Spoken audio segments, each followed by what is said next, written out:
Good morning, everyone. And for those who were just at our AGM, welcome back. My name is Lorraine Cunningham, and I'd like to welcome you to TransLink's June 2024 Open Board Meeting. Thank you all for joining us virtually today. At this time, I'd like to call our meeting to order. And I'd like to start by saying that we respect the First Nations within Metro Vancouver for their stewardship of the land from time immemorial and acknowledge all First Nations, Inuit, and Métis peoples for their continued resilience and as active members of the community for generations to come.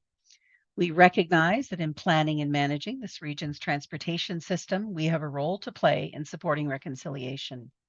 June is National Indigenous History Month, an important time to honor and celebrate the diverse societal contributions, traditions, and cultures of the First Nations, Inuit, and Métis people. You may have noticed many of our board members are using a virtual background today with art created by a Quaggle artist, Christine McKenzie. While this month provides a dedicated honor to honor the stories, achievements, and resilience of Indigenous peoples, it's important we carry these learnings with us throughout the year. So the first thing I'd like to do today is thank Andy Ross. This will be his last meeting as his term comes to an end in August. Andy has extensive history with the enterprise and in the field of public transportation. Not only has Andy been a valued member of the board for the past 6 years, but he has also spent many years as a bus driver and a training instructor, which always brought great insight. Throughout his tenure, Andy's unique perspective and expertise, drawn from hands-on experience, have been invaluable to help guide our organization. Andy, we truly appreciate your unwavering commitment and dedication to advancing a region built on transportation excellence. On behalf of the board, we thank you for your years of service, and we wish you the best of luck in your future endeavors. Now I'd like to transition to the agenda. Before we proceed, are there any items on the consent agenda that a director wishes to remove from consent for discussion later in the meeting? So seeing none, we'll present the consent agenda intact as is, and that will be later in the meeting. So for now, I would like to introduce Tracy Reddies, one of our fellow board members who will present today's safety moment. Tracy? Thanks very much, Lorraine. And I know it's been a relatively cool May and June and wet, but summer it looks like it's finally arrived, and for the formal day of summer will be, I guess, later this coming week. But when summer comes, we have to remember about wildfires. And last year was one of the worst wildfire seasons on record, with over 2.8 million hectares burned and over 600 residential structures burned. Lots of smoke issues affecting Lower Mainland and well into the United States from fires burning in British Columbia. So it's really important at this time that we all kind of think about our personal plans for our families and our other members of our families, our pets. Have a grab and go bag to make sure that medications, documents, and that are available to go in the event that you have to leave in an emergency. And I encourage everybody to visit the Government of BC's website, the Emergency Preparedness, www.emergencypreparednessbc. Because it has excellent documents and information about how to prepare for wildfires, what to do during a wildfire, and what to do after a wildfire. So again, it's a good time to look at this. We never know when this may affect our own communities. Thank you, Chair. Tracy, thank you very much. That was a great reminder for all of us. Before we proceed with public delegations, I'd like to note that a recording of this morning's annual general meeting will be available on our YouTube channel, as will this meeting that we're having right now. We have four guests that are going to join us today and speak to us about some issues that are important to them. And the first individual I'd like to call upon is Chris Eng. And Chris, I just want to remind you that I'm going to set a timer for 5 minutes, and I ask you to respect that time allocation that we provided so everyone has a chance to speak to the board. So Chris, can you hear us? Want to remind you. Yes, I can hear you. Great. Well, welcome, Chris. And I'm going to start the the timer right now. Okay. All right, thank you. Thank you. Great answers at the general meeting today. Hello, I'm Chris. I am a student at Langara College, currently studying second year science and mathematics. And usually when I commute to college, it takes me about 10 minutes by SkyTrain. But I've noticed that when I go to Metro Town, let's say to hang out with friends, it takes about an hour. Um, as the MLA Michael Lee pointed out in last quarter's meeting, I believe, we have a desperate need for SkyTrain along 49th and 41st, which will probably come as an extension to the North Shore Line. The question is, how do we expand? Because how do we extend the SkyTrain? Because I've looked at Google Maps and I saw that while there are many alignment choices, a lot of them have different consequences for future expansion that need a lot of specific details to be hammered out. The problem is that the 2050 plan is actually very vague. It highlights a lot of specific corridors with BRT as an interim solution, but no real specific long-term solution. That's why I'm advocating for the creation of a master plan, and more generally, just longer-term foresight beyond 2050 with more details. The advantage of a master plan would come in 4 points. Firstly, it would allow for the preservation of rights of way. You could prevent development on that corridor. You can also help acquire the rights of way as well. And secondly, works could be done ahead of time. For example, you would move utilities out of the way. You could do ground surveying, but also you can do people surveying and conducting studies on ridership. I think the advocate Reese Martin, which I'm sure you've heard of, calls this passive future proofing, which basically means that you're implementing measures for future expansion that are cheap to implement now, but expensive to implement in the future. It could also help preemptively shape demand by putting bus routes and zoning near future lines. I think one really good example in Vancouver we have is the old 99B line that we're now densifying the corridor, of course, because we're putting in the Millennium Line extension in the future. And a fourth advantage of this would be that you would have easier and clearer communication with politicians and the general public, who may often have short-term demands. And you could help, by pointing to this plan, you could help communicate the TransLink's and Vancouver's more generally long-term goals. Thank you very much for hosting this meeting, and I'm glad to, and I'll be happy to hear what you have to say. Thank you. Thank you, Chris. We don't normally respond to people's feedback, individuals' feedback at these meetings, but we will refer you to Sarah Ross, who is the leader from the planning department. Sounds like you've got a planning future in your in your life. So I thank you very much for your presentation, and you'll hear from Sarah or one of her team members. Thank you. Thank you. Okay. Thank you very much, Chris. Appreciate your time. The next individual is Graham Taylor. Graham, I don't know if you're here yet, but if you are, can you let me know when you're hooked up?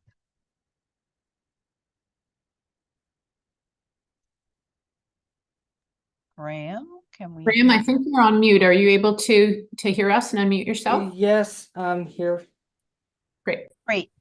Thank you very much, Graham. So welcome. I'm going to set the timer now for 5 minutes, and if you could respect that 5 minutes, I would really appreciate that. So the floor is yours.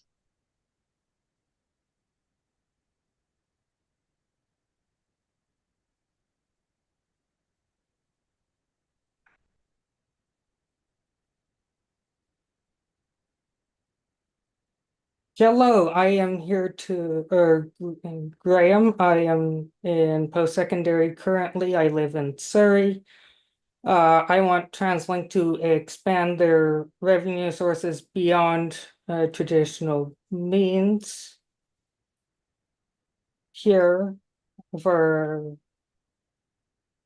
since TransLink is gonna be having money they do not have for service expansions, the forecast is not looking that great, as the CEO has already stated. The existing revenue sources are slow to expand, and it doesn't cover the existing means of transportation for the region.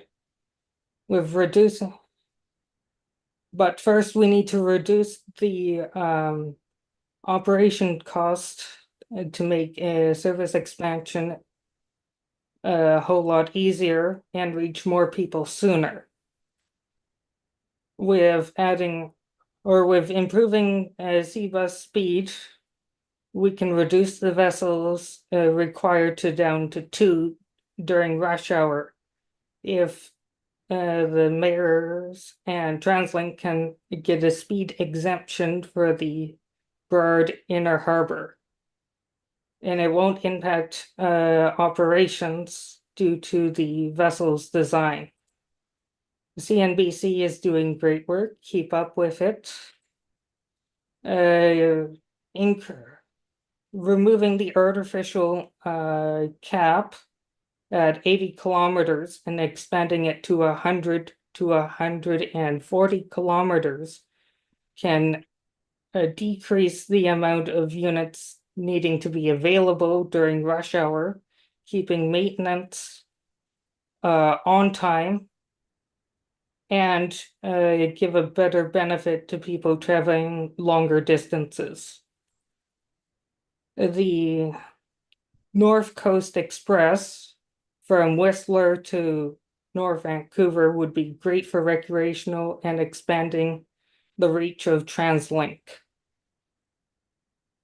The new revenue sources, like a better use of YouTube, manufacturing, and toys, will allow for or give more people more options to support TransLink and get cool new items like playing cards, like BC Ferries does on their vessels.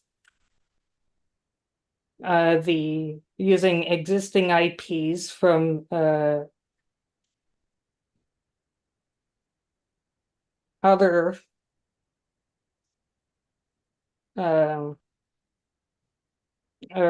TV and movies will allow a stable income for TVs and a great benefit for TransLink for movies for one-time cost. That will be great for transit expansions like SkyTrain. Getting into the construction field would be also a good opportunity for keeping things on timelines and cost.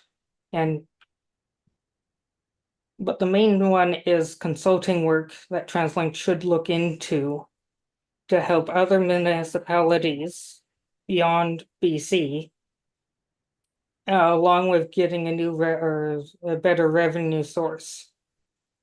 Graham, you have 30 seconds left. Okay? Thank you. Thank you. The in-house maintenance, not in-house, in-house parts manufacturing would be great. And thank you very much Graham, for thank your you. time. Great. Thanks, Graham, very much for all your ideas. And we really appreciate you taking the time and giving all that thought to some of those ideas. So our next item on the agenda is, or the next individual is Eric Chu. Eric, I'll just see if you're here with us. Eric, let me know when you can hear us. Do you see Jennifer? I don't see on my screen that he's joined us yet. Has joined the meeting. Eric, are you able to hear us? I think you need to come off of mute.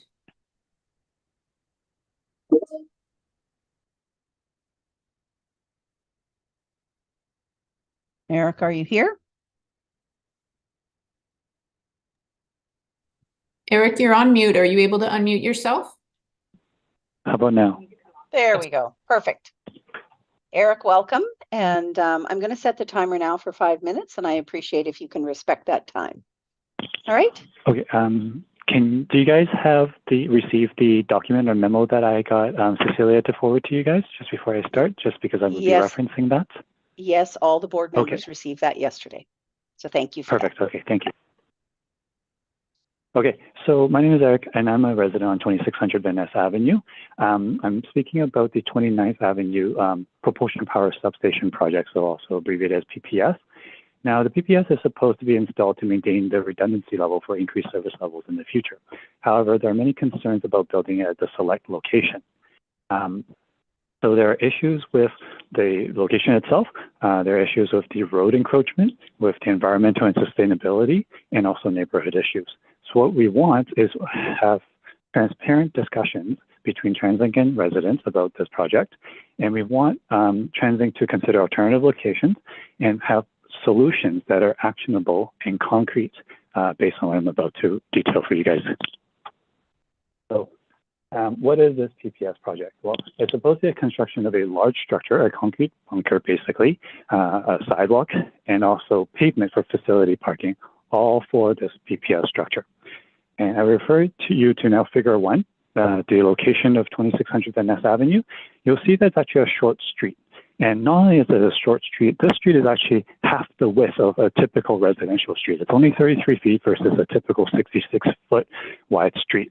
Either side of Van Ness Avenue is actually lanes, not streets, but lanes. So there's actually limited traffic flow in the first place. What this structure is supposed to be, and I'll refer you to figure 2, is a 2,600 square foot footprint that is supposed to be built on the existing walkway. Okay. And figure 2A there, kind of in the red line, is approximately where the structure is going to be built. And you'll see for your visual where the current status is right now. So what does this involve to create enough space? It involves encroaching the road and advancing it closer to property lines along Van Ness Avenue here, where in figure 2A, you will still see some unpaved sections. And why is this a concern for the residents? Well, advancing the roadway actually will leave only 0.8 meters of a buffer between the property lines and the active traffic. A minimum sidewalk is 1.8 meters, so you're leaving less than even half of a sidewalk width. So there's not enough space. And I just remind everyone that on your March 27th board meeting, safety moment, that Jennifer Chen actually reminded everyone to take a step back from the curb because there's not enough space, often for large vehicles that are on the main roads. Other concerns of this project, stormwater drainage. So water drains from the front of the properties towards the back of the properties. They drain north in the northern direction. This PPS project increases the amount of hard surfaces by the structures and the pavement, decreases the amount of permeable space because it's taking away the unpaved surfaces.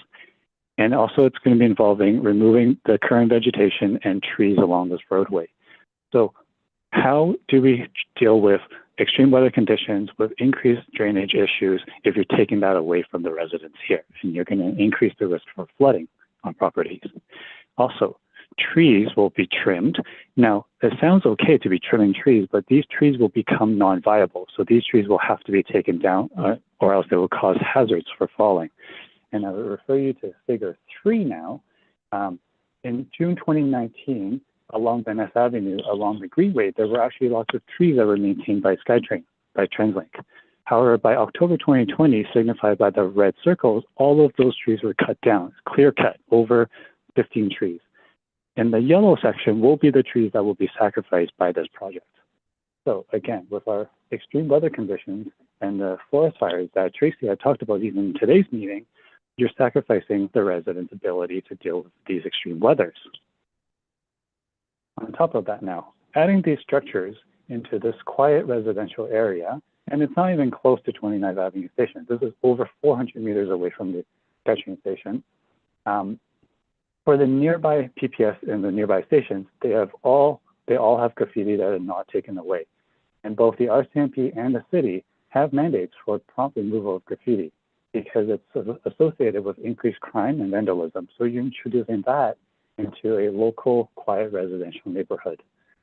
For all of these reasons are the reasons why we think TransLink needs to relook at this project and to have active discussions with the stakeholders, active taxpayers who are actually funding this project on the city block.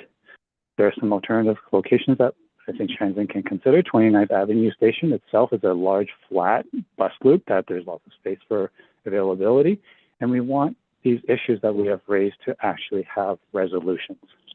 Thank you for your time. Thank you very much, Eric. And I appreciate all the time that you spent providing the documentation, which, as I said, all the board members have received. And I just want to assure you that you've brought up 3 different topics or 3 different pieces of your presentation, and the project team will absolutely be looking at all of these things, and you can expect to hear from the team shortly to review some of these items with you. Okay? So thank you. Thank you. All right, our last presenter is Nathan Davadovich. Nathan, I know you're experienced at this process, so I assume you're going to be joining us here in a moment. Hello? Hi, Nathan. Hi. Nathan, welcome. And I'm going to set the timer now for 5 minutes. And maybe you can turn off your background noise because we're hearing feedback, which I don't want to have happen when you're making your presentation. Okay, so I'll start the timer now. Nathan, you have 5 minutes, and I appreciate you respecting that. Okay? Do you hear me now? We hear you clearly. Hello? Yep, Oh, okay. I all wasn't clear. sure, Go ahead. Yeah. Okay, thank you, Chair and members of the board.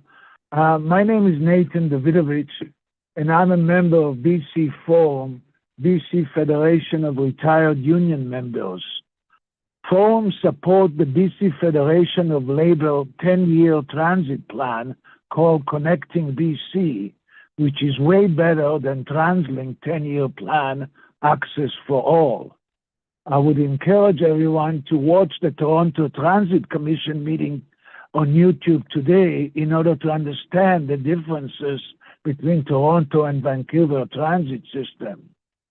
Until TransLink governance and financing is improved, we are just spinning the wheel with very few results. The 2024 first quarter financial report of TransLink that you refuse to discuss in public, in person, open meeting is a good example. Do not hide in closed meetings and Zoom meetings. The financial report reports $17.2 million deficit. In Montreal, they've reduced their workforce by 230 administrators. Why does TransLink keep all these unneeded administrators instead of hiring more frontline unionized employees to bring our service back to the pre-COVID level of service on all bus routes? Do you even read the City Hall Watch website or Reddit TransLink or Victoria Transport Policy Institute in order to get proper independent information and analysis about our transit system? If TransLink was a municipality, like between 1979 and 1983, we would not have the problems of accountability and transparency as municipalities require by law to be way more transparent, and closed meetings are only allowed for very few special items. Why should TransLink governance since 2008 be like BC Ferries? It was a big mistake by the former provincial government. TransLink should have at least 4 transit users on its board like it is in Toronto. I think only Andrea Reimer uses transits regularly, but if I'm wrong, publish the number of Compass car taps you take. If the board doesn't take actions, the BC government will. Maybe before the election in October 2024, but for sure after the election.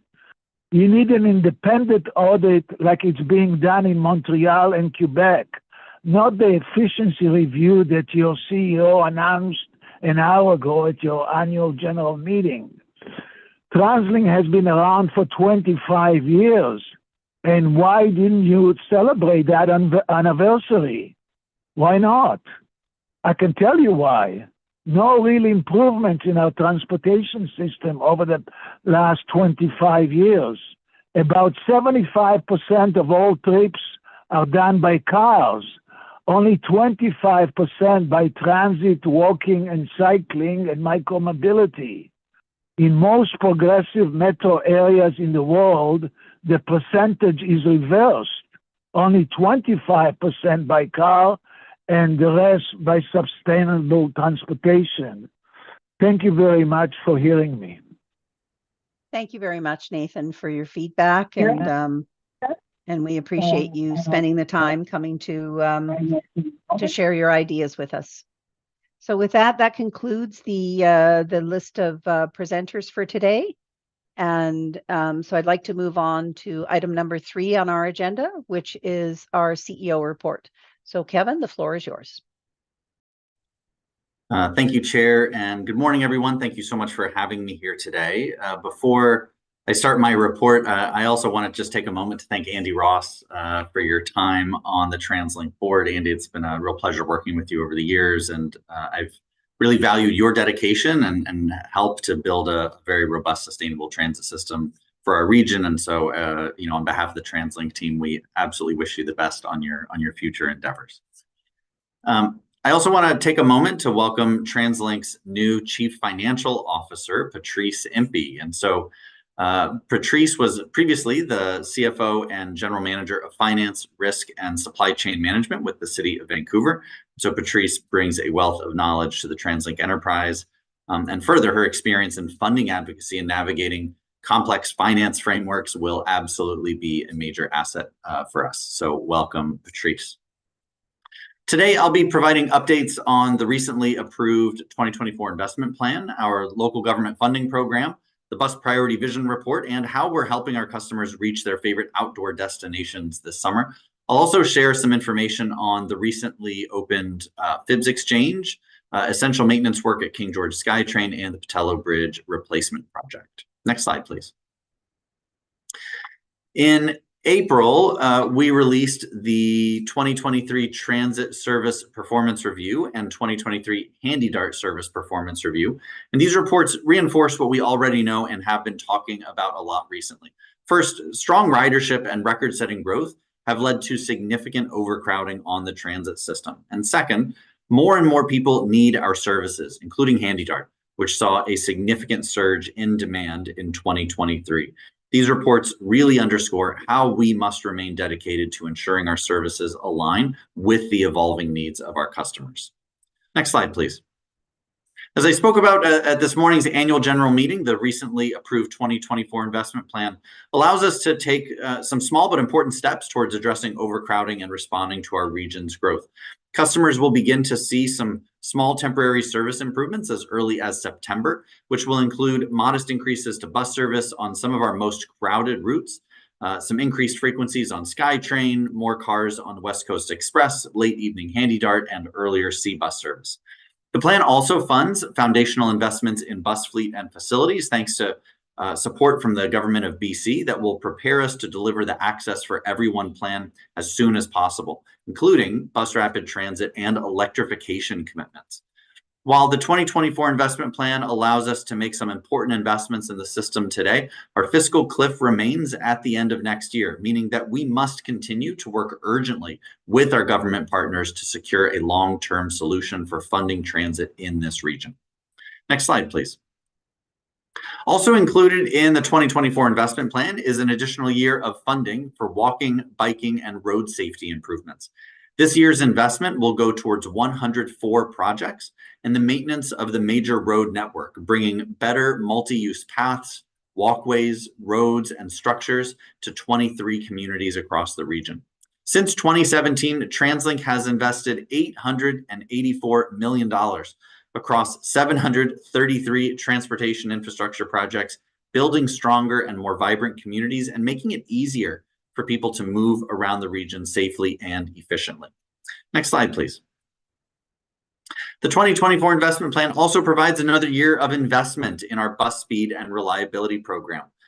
When buses are slowed by traffic, it costs the enterprise more than $80 million each year, and as congestion worsens, we need to act quickly to reduce these costs and get our customers where they need to go faster.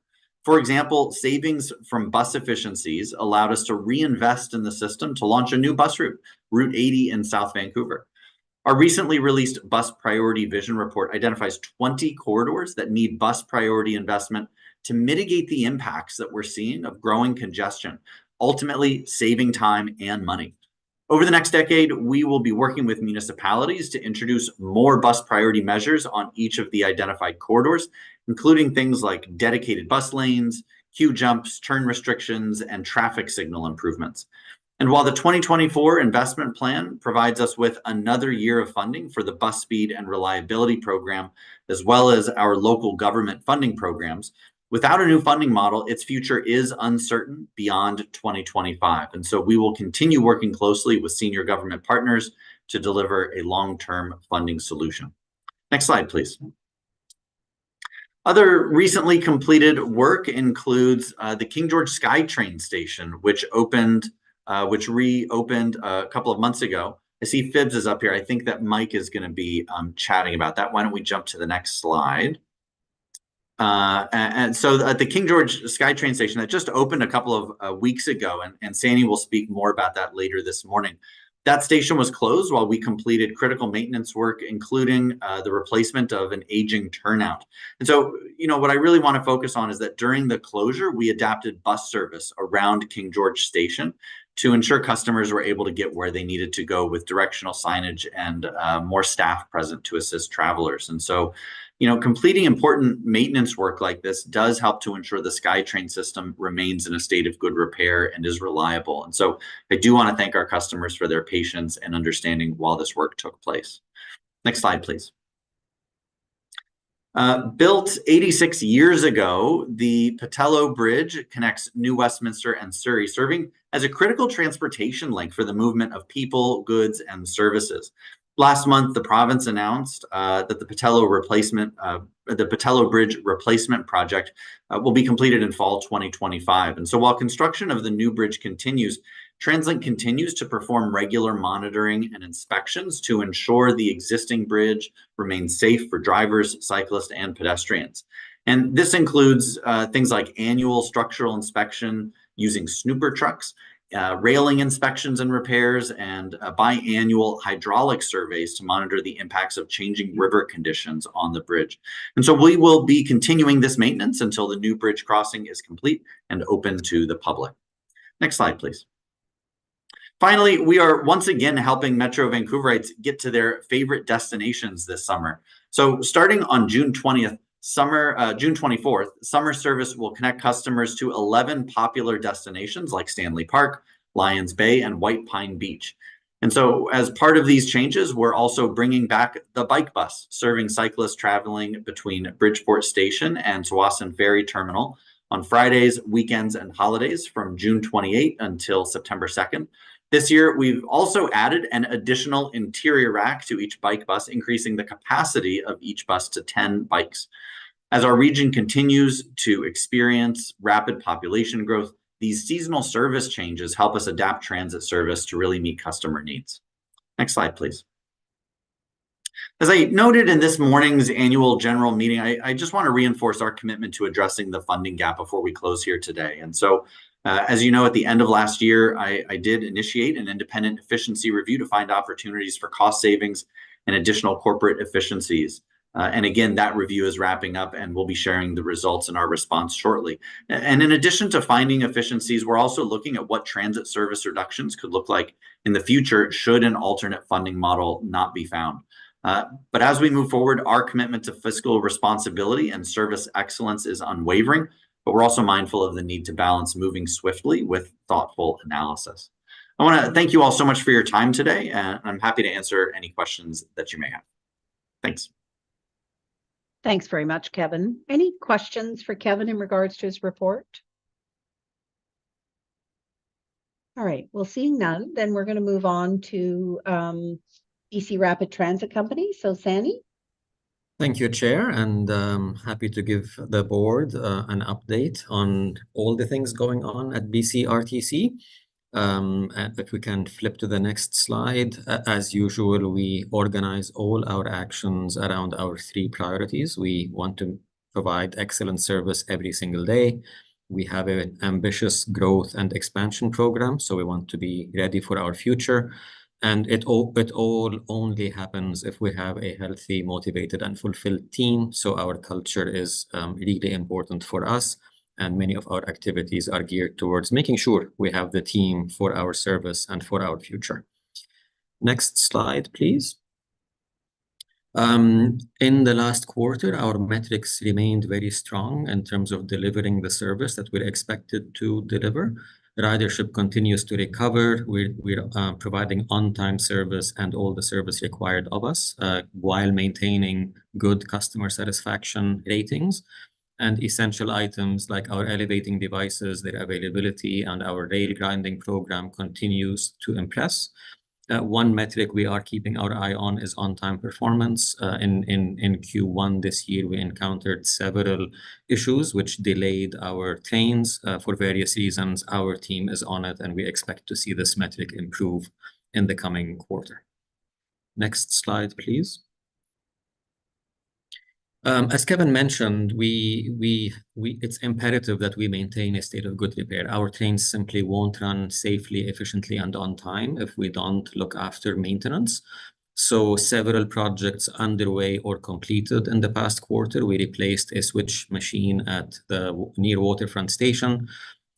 King George, I will deal with in detail in the next slide. We also have the ongoing track work at OMC4. That's our new maintenance and storage yard in Coquitlam. I would like to thank our customers for their patience. They're encountering that single tracking section between Braid and Lougheed that's allowing us to build a new connection from the guideway to that site, which will be the new home for significant maintenance and storage activity.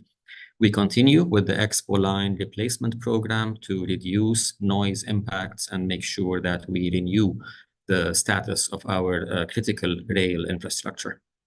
Next slide. The King George switch replacement project was delivered on time, on budget, within about a 6-week schedule. We reopened the station early in June.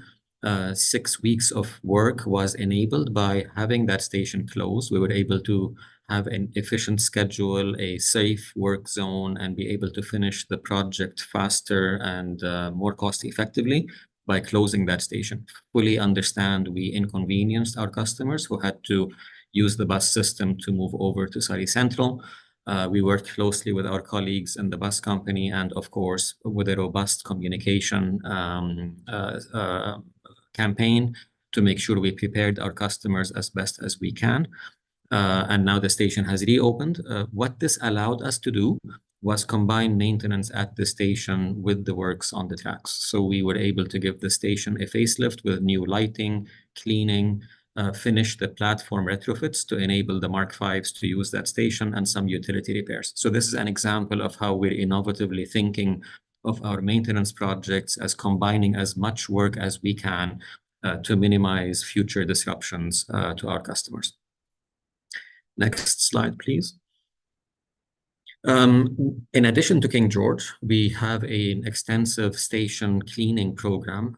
We are tackling 8 stations this year. A lot of grime and dirt builds up at our stations, and this is an area where we decided we need to do better. We plan to visit every station once every 5 years. Starting this year, we're doing deep cleaning for both low and high areas at those priority stations. For us, this is not only a public health issue, this is also a respectful workplace issue. We have our staff, our employees, this is their place of work, and we absolutely want it to be a clean and respectful environment for our employees, as well as, of course, for our customers. The image to the right there shows a before and after.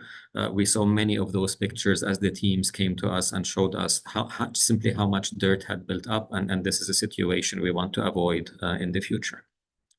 Next slide, please. We are happy to report that the long-running escalator replacement works at Birard Station are coming to an end. The full escalators should be operational by the end of this month.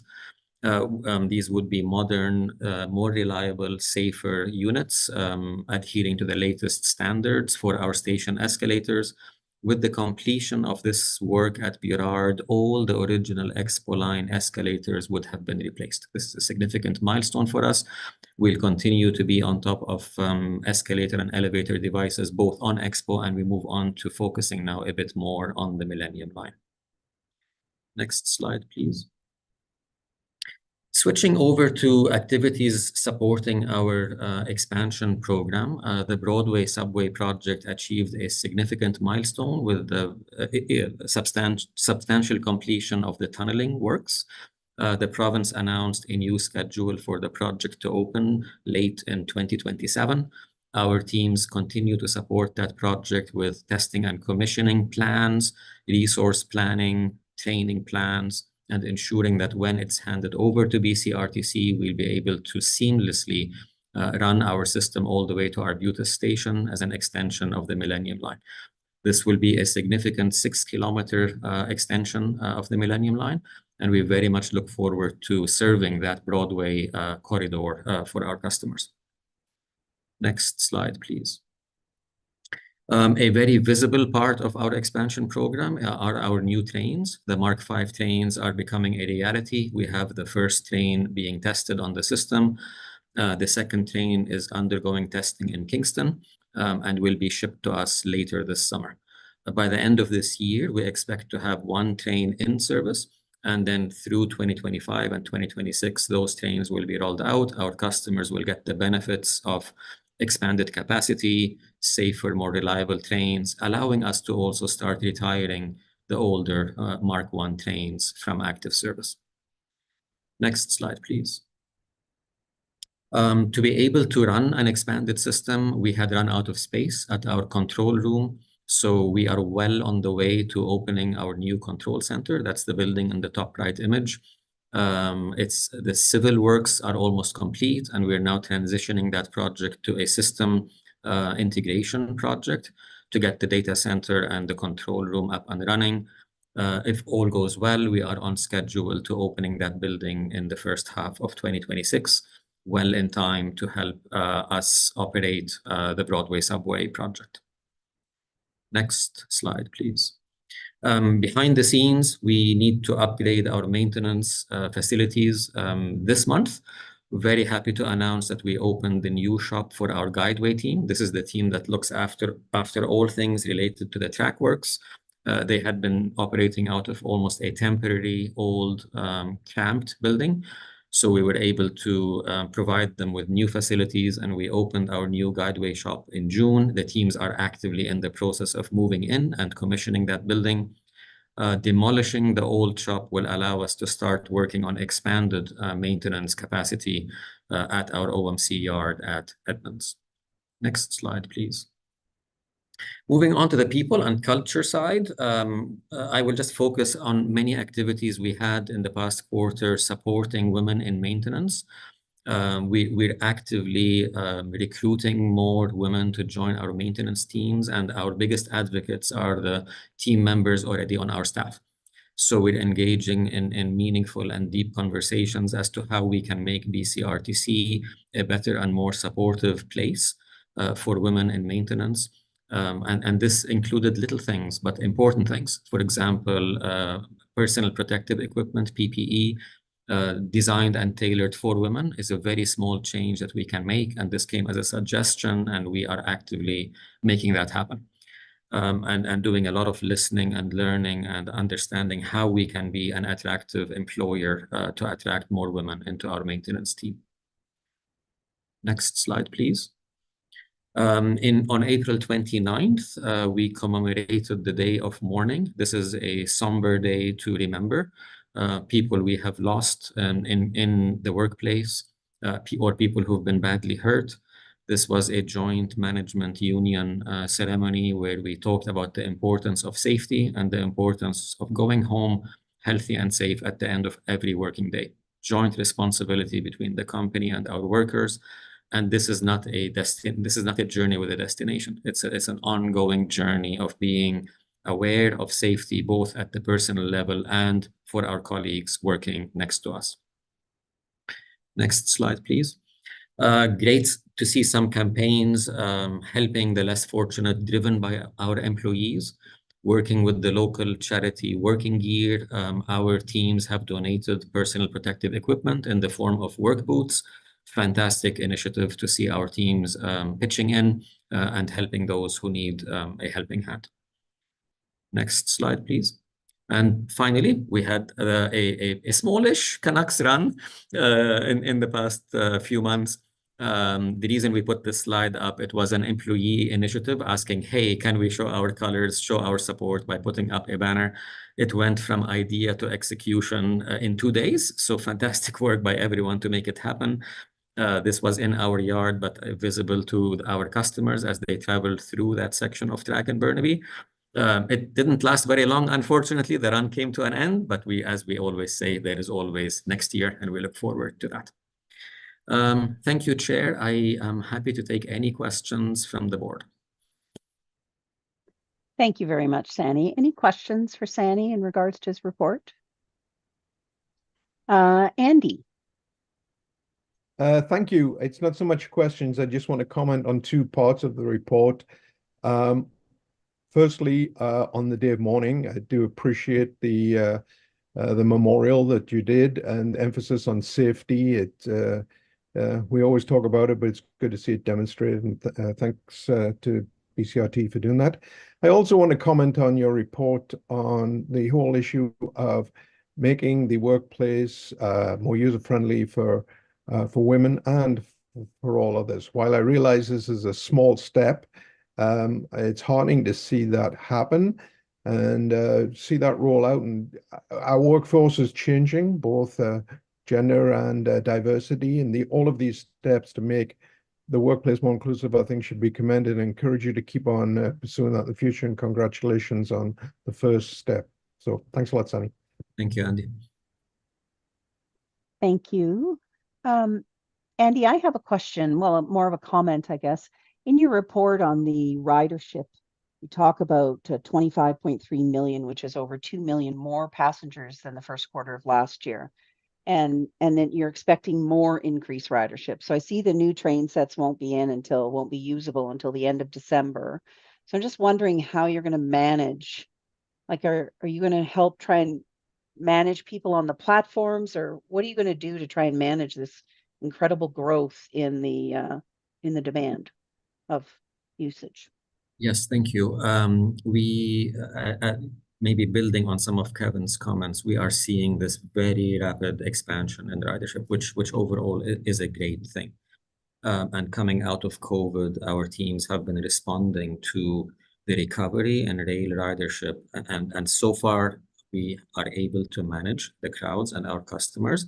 We are very much on top of the various different and new patterns. We are seeing more weekend ridership, we're seeing more off-peak ridership, and maybe not so much during the peak. So while the numbers are high and rising, it's actually a little bit more spread out, which is helping our teams allocate the necessary trains at the necessary times to meet that demand. We're not at the stage yet where we have to do anything different than what we usually do, but always measuring our ability to put trains out and put capacity out to match those demand levels. So far so good, but we absolutely see the need for those 5-car trains to come into service. That's providing us with 25% more capacity. Really happy to report that by all indications, the testing and commissioning of the new train is going well.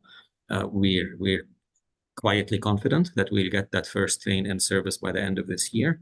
And then hopefully new trains coming online in 25 and 26, allowing us to expand service as hopefully our ridership will continue to grow. Thanks, Annie. I have one more, actually, and this is about rail grinding. So I see that you've been doing a lot more rail grinding, and there's been a decrease in noise complaints. Do you get complaints when you're actually grinding? Because you did 61 kilometers of grinding, and I'm just wondering, while the grinding's going on, do you get complaints while that process is happening? Yeah, very rarely. It's not something which hits our radar. I think in general, our neighbors are understand. They're happy to see that we are grinding because they know the benefits are there. Yes, to your point, we have 2 new rail grinders that we now own, and our crews are now trained on doing the grinding in addition to the contracted services. So we have significantly expanded grinding capacity. We do expect in the summer when windows are open and the weather is nicer that we tend to get a bit more, a few more complaints about noise. But we are doing our best to remain on top of those older rail sections to minimize the impact as best as we can. Great, thank you. So I don't see any further questions. So I think we're going to turn the floor over. So thank you, Sandy, for that. And we'll go to Michael McDaniel, and he can talk to us about CNBC. Great, thank you, Chair Cunningham, members of the board, and of course, members of the public watching today. Happy to bring the President's report for CNBC to you. Let's hit the agenda slide next. As you'll see, there's quite a few updates that I have. I won't read over them right now because I'll cover them in a minute. So let's get to the first slide. So first, traditional update that I do here on bus and Handy Dart. For bus, over the first quarter, our service operated was 98.4%, slightly lower than usual for Q1. This was mostly attributed to the service lost on January 23rd and January 24th due to the job action. So that was unfortunate, but we recovered from that as we're going forward. Regarding ridership, we're well over 100% pre-COVID numbers in several subregions. Over the past quarter, growth was strongest in the Southeast region, as well as Maple Ridge and Pitt Meadow subregions. In regards to Handy Dart service, we continue to see steady increases here as well. As always, we're prioritizing getting customers to their appointments. In Q1, the count of boarded passengers was more than 300,000. So getting busier, we saw 99% of requested trips being delivered. This excludes client cancellations. That's about the same as Q4 of 2023. And lastly, on-time performance was at 91%, also the same as the last quarter of 2023. Next slide, please. So next, just a little bit about the brand new FIBS exchange that was mentioned earlier. As you know, North Vancouver's largest and busiest bus loop is this FIBS exchange. Construction on the $32 million project began in November 2022, jointly funded by the provincial, federal governments and TransLink. We're pleased to see that it officially reopened about a month ago on May 6th, month and a bit ago on May 6th. The expanded exchange now includes 13 bays, multi-use pathways, improved lighting, bus shelters, more customer seating. On the employee side, later this year, a new bus operator crew room will be completed, which has washroom facilities and a break area. So a really great project in a very busy area. Next slide, please. So from the side of bus operators, we have our transition to My Work. This is our new DOMS system that has been implemented. At our last meeting, I shared some of our rollout plans on this new system that handles our tracking, scheduling, dispatching, and other day-to-day activities. Progressed a lot since then. April 15th, My Work launched at our first depot at Vancouver Transit Center. The bottom of the slide you see there, our first operator tapping in.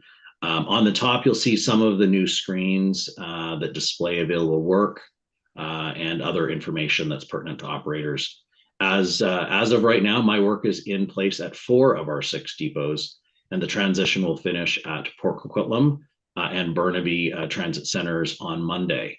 So huge time and efficiency savings here have been observed, and I'm planning to bring back a little more of a qualitative and quantitative report to the board at a future meeting about those efficiency savings. Next slide, please.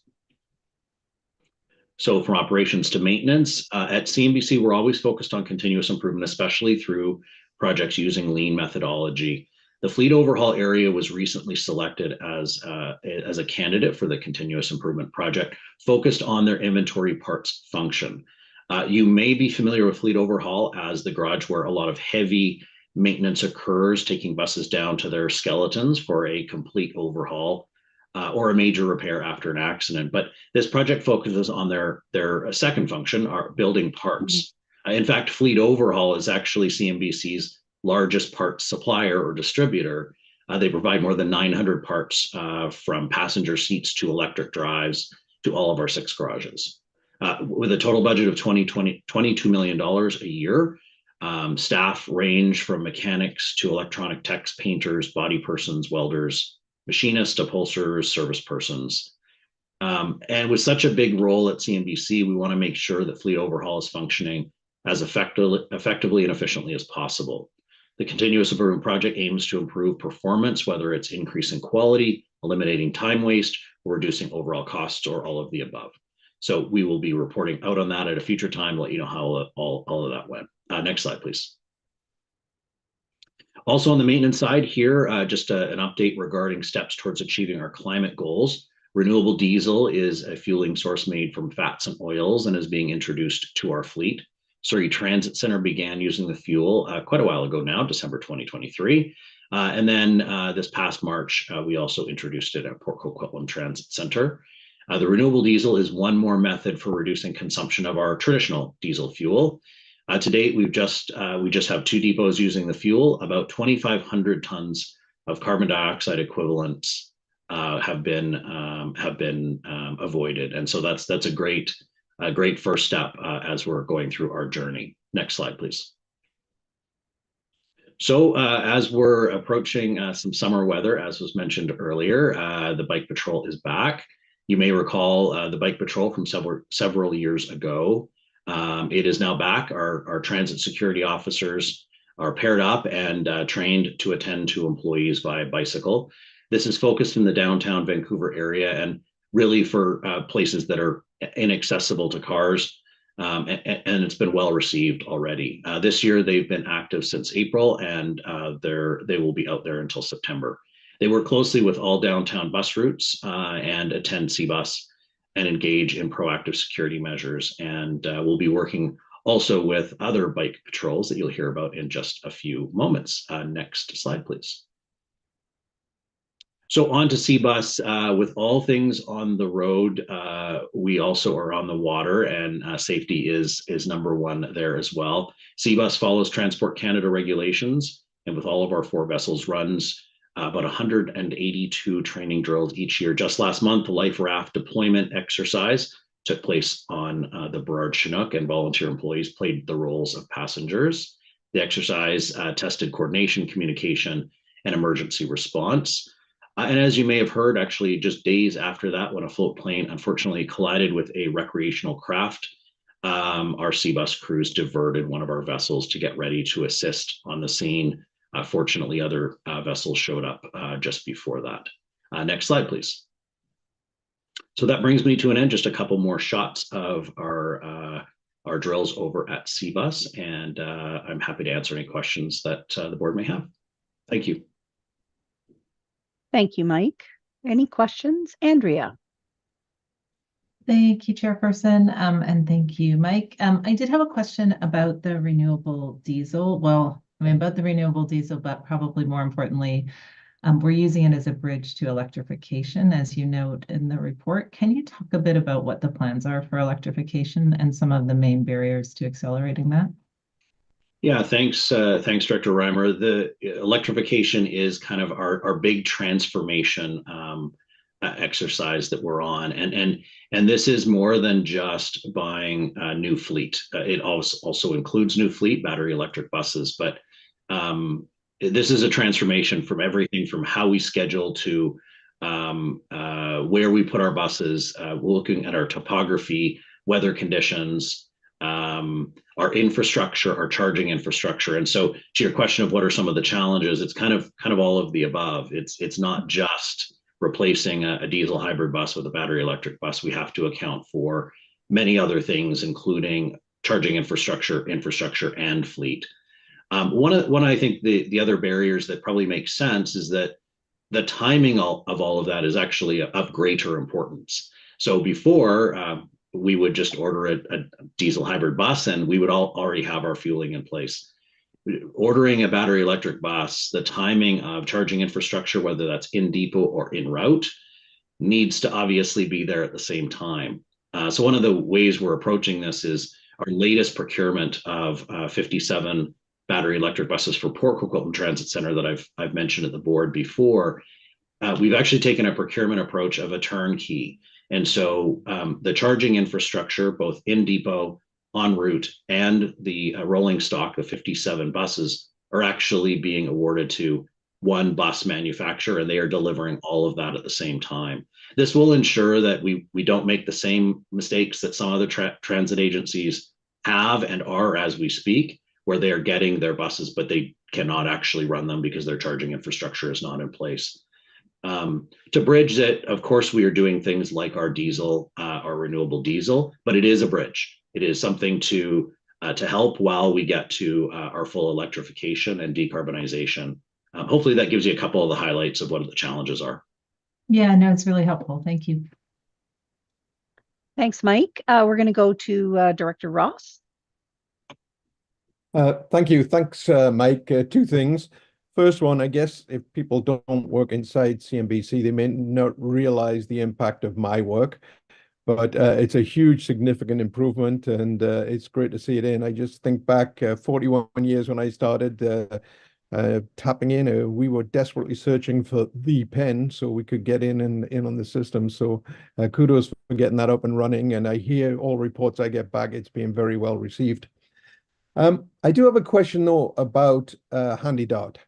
And specifically the taxi service portion of it. In your written report, it does say that Q1 trips were down from Q4, but when we look at year over year, this has been an issue that's been raised both here at the board and at the Mayor's Council. And I know that in year to date, we're double our target and we're about on track of where we were last year as well. Can you tell me what's happening there as we are still way over our percentage targets of taxi trips that were envisaged when this was rolled out? Yeah, thanks, Director Ross. You know, this is a complex issue. Actually, I'll hit the high points. One, TransDev has had a challenge with hiring staff. We've mentioned that before. They've made some strides in that area, but they're not quite exactly where they need to be. So they're still working on that. But what I would also say probably is the largest impact to this is that the service from kind of pre-pandemic days to today has changed a lot. And we've gone from an overwhelming amount of subscription trips in HandyDart in the past to actually a very, very small amount of subscription trips. And so they are really more one-off type trips. So the type of demand has shifted. And with that, there are more last-minute trips. There are less pre-scheduled trips, and that has changed a lot of the dynamic of how we deploy our fleets and how we deploy our taxis. So that overarching shift is actually the main driving force behind why taxi usage is needed more. That said, we are working with TransDev to mitigate that, to try to figure out how we can get to our customers and talk to them about booking trips sooner if they can. And so that whole thing is trying to shift, not necessarily back to what it used to be, but just address some of the challenges of kind of today's approach in that system. It's more of an on-demand daily system than it is a planned shared ride service. And we're seeing that effect. That's primarily what's affecting it. And I'll continue to update the board on how that goes at each meeting. And if I could, Chair, just as a follow-up to that, Mike, you know, there's a role definitely for taxi service. I guess where we hear the complaints is where people that require greater service, and I know there's a training program on, but we continue to hear complaints about people that do not get the adequate service in the taxi that they require for a trip.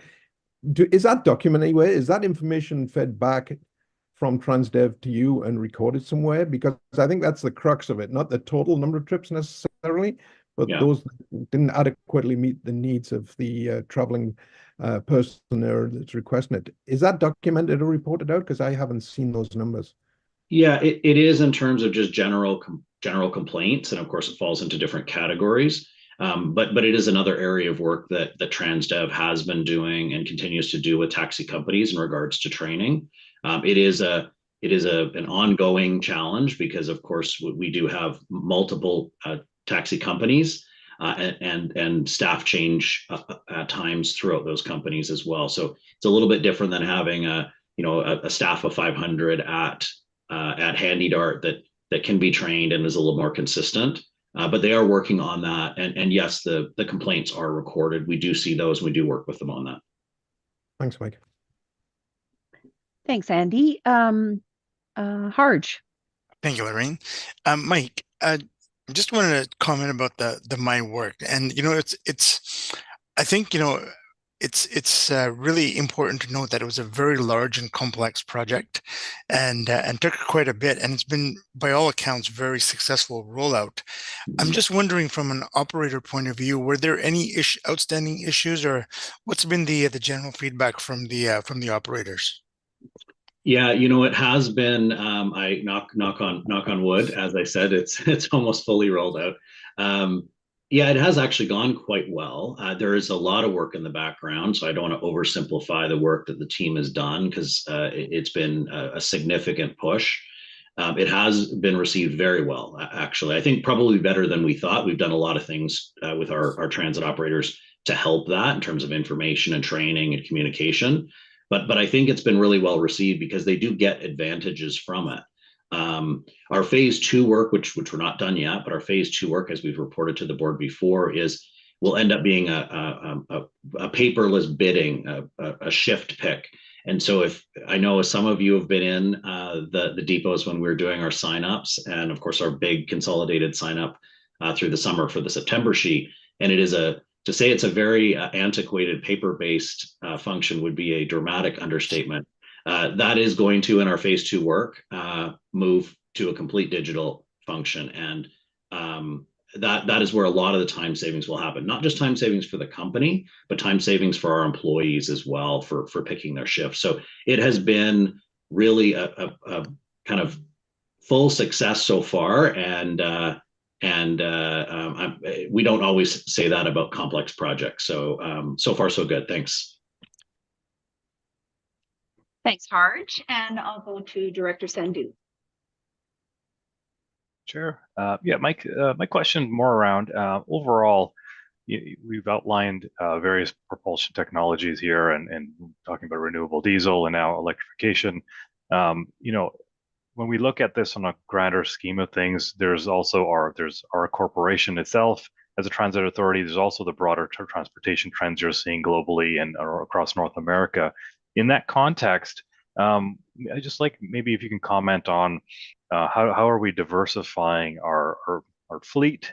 How are we able to risk mitigate in that sense, and then also keep up the training that's necessary for not only maintaining these vehicles and various different technologies that are coming up, and what are the challenges? What are the trends you're seeing, and how are we fitting in those broader trends to help mitigate those costs? Yeah, thank you.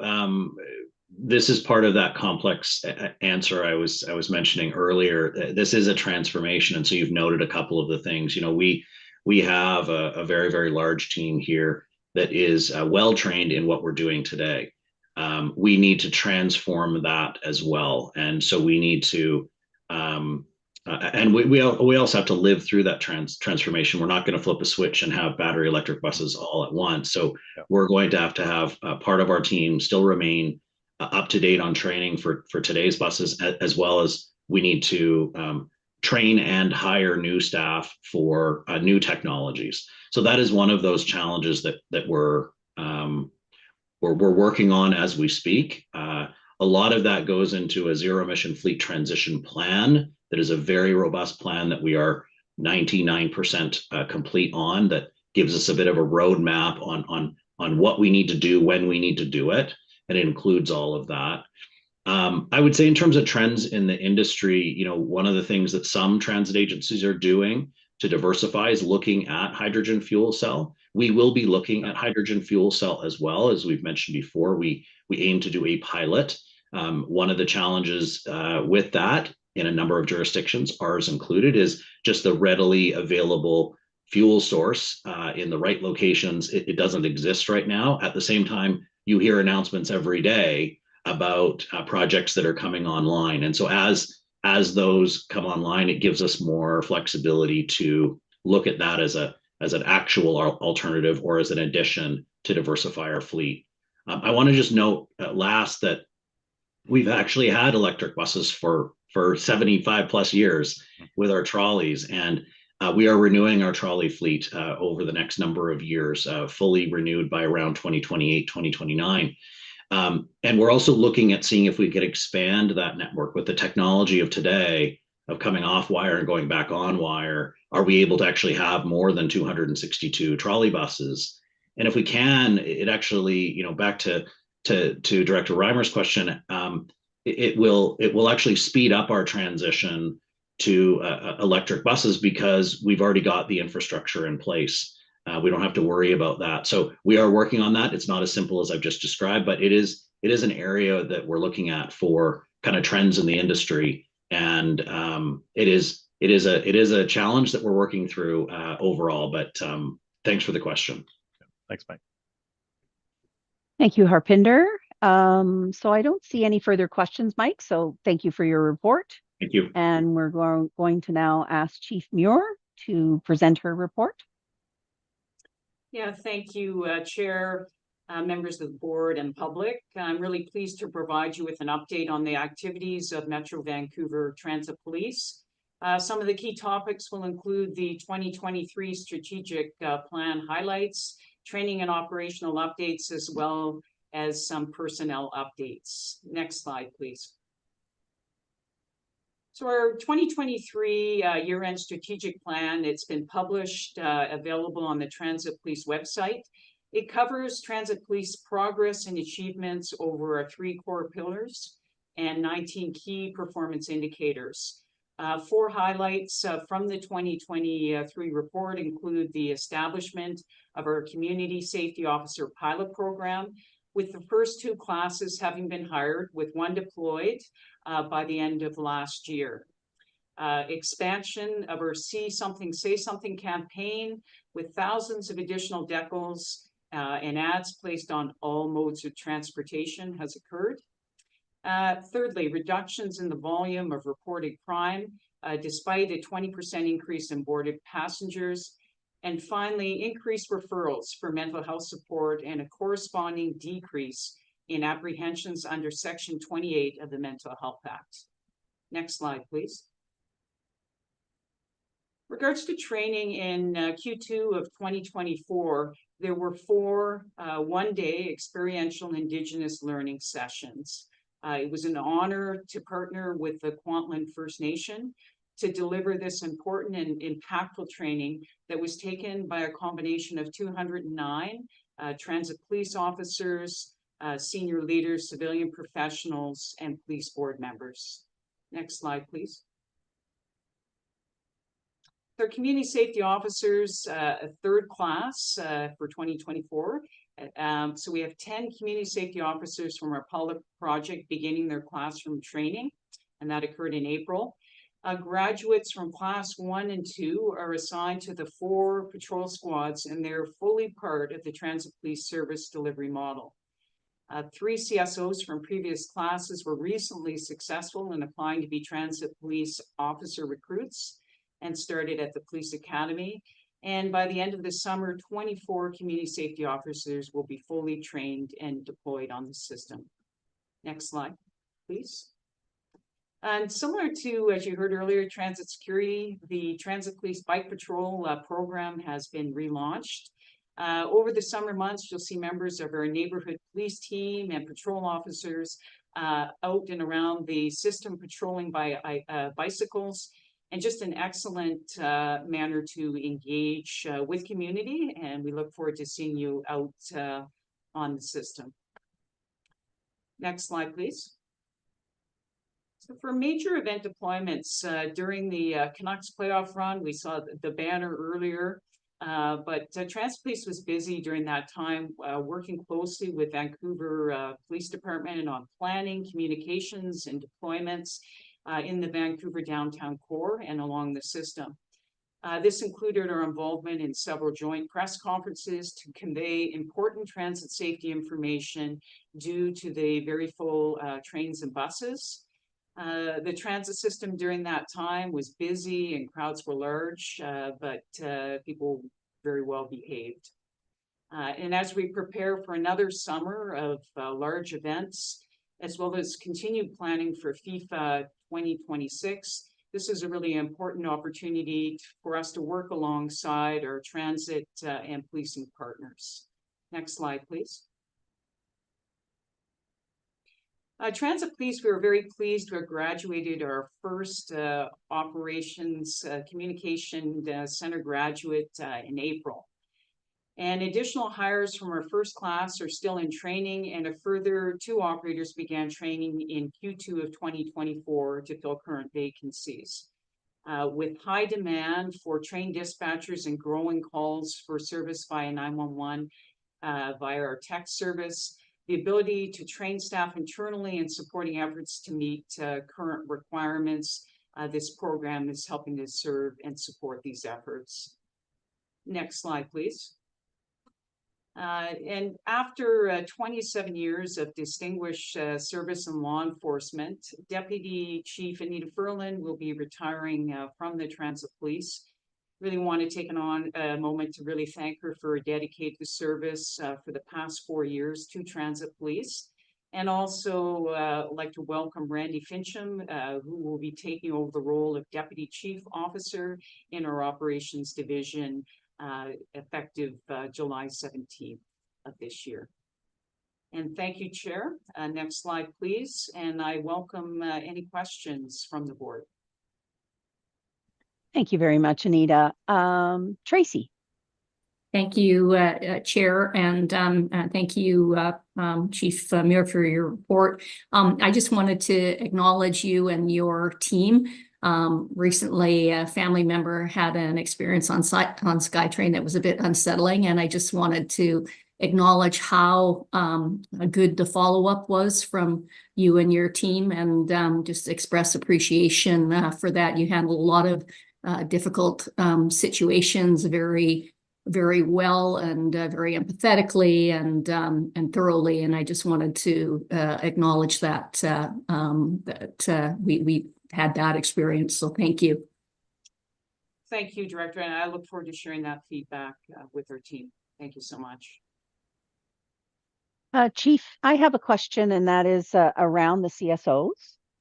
So I've been very excited about this project since the early days of inception of talking about it. And so now we've got, we'll have up to 24. Just wondering when those 3 CSOs then moved into training for a transit police officer, whether they have to take an abridged training program, or do they start all over again and do the whole training again? Because didn't they get partially trained to do the CSO training? Yeah, thank you, Chair.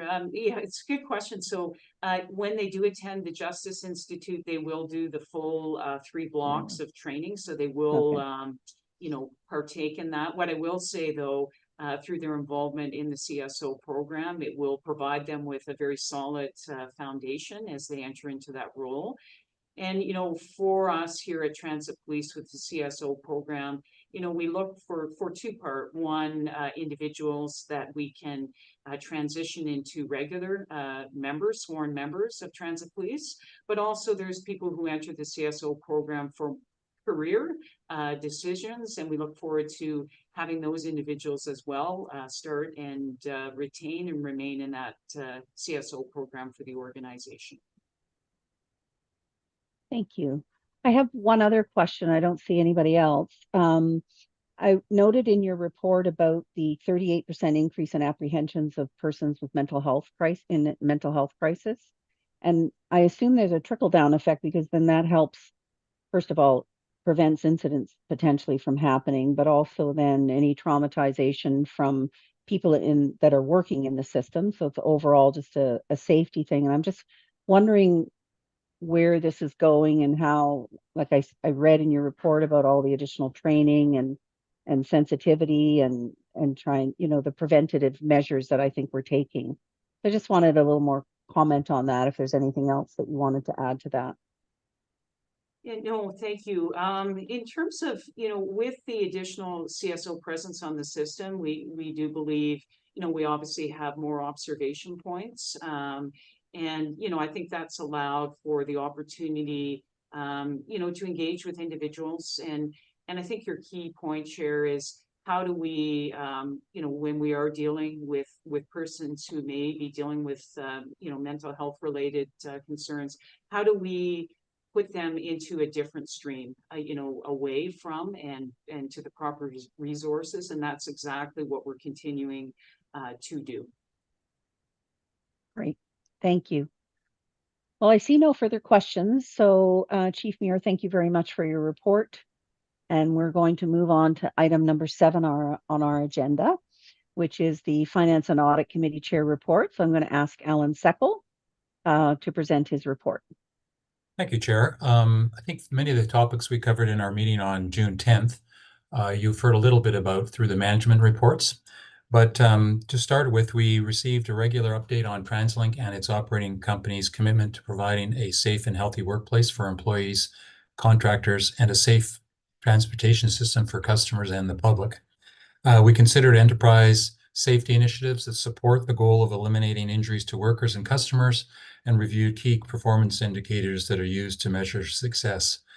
We heard about each operating company's safety programs and about injuries in the past quarter, both to passengers and staff, and learned what is being done in response to those incidents.